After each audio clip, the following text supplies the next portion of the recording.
Let me tell you a story. Back in March of this year, I did a random Octo Expansion speedrun where I decided to give myself a challenge. That if I can get into the top 50% of the category before Splatoon 3 released, then I'd have to do a 6-hour-long stream where I'd play nothing but Splatoon. So, seeing as it was March at the time and the game was slated to come out whenever in the summer, I got to work. So, in case you don't know anything about Octo Expansion, let me give you a quick rundown.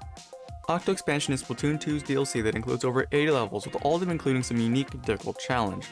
Luckily for speedrunners, only 30 total levels are required to beat the DLC, meaning that for speedruns isn't too bad, as we only have to optimize our movement and positioning for a good portion of the levels.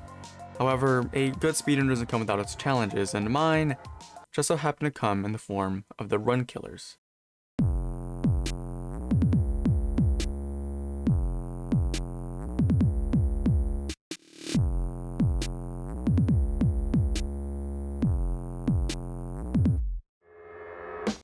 Out of the 30 total levels in the speedrun that I learned and managed to do extremely well, 2 levels always remained in my way: I-5B8's Righteous Rail Station and I-4's Can't Touch This Station. These 2 levels would prove to be time and time again the bane of my speedruns, and what only made it worse was that these 2 levels had to be played back to back, meaning I had double the chance of ruining a potential personal best run.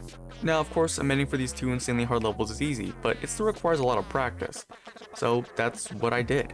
For a solid week, I did nothing in Splatoon but play and optimize those 2 levels, but while I managed to do significantly better at I-5B8, level I-4 still remained a consistent mess, and that's how it stayed for a good amount of time until I did something weird. One day, while practicing I-4 off stream, instead of picking the umbrella like I usually do, I opted to use a Swiffer, a highly impractical weapon that I don't usually use at all, but I was bored and wanted to mess around. Little did I know though, using the Swiffer in that level managed to be the best choice I ever made, as not only did it help cut back on my time for that level by a large margin, but that level also became a lot easier and manageable to do. Manageable enough to not make it the run killer that I made it out to be. So, with a total of a month's worth of practice devoted to Octo Expansion, I rated myself to what I expected to be my final run of the game. And wow, what a run it was. Of course, during the run there were a few screw-ups, but despite all that, I managed to finish my final run with a time of 1:22:58, which put me in place number 62 on the leaderboard, well within the top 50%.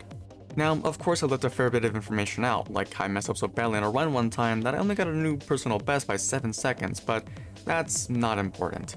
Anyways, I had a lot of fun speedrunning through Octo Expansion. I honestly encourage anyone really to try and speedrun it someday. It's a really fun experience that doesn't take too long to complete. Apart from that though, you can catch me live at twitch.tv/Pokaie, where I do a lot more fun stuff like this and more. But hey, I hope you enjoyed the video, and I'll see you later. Bye!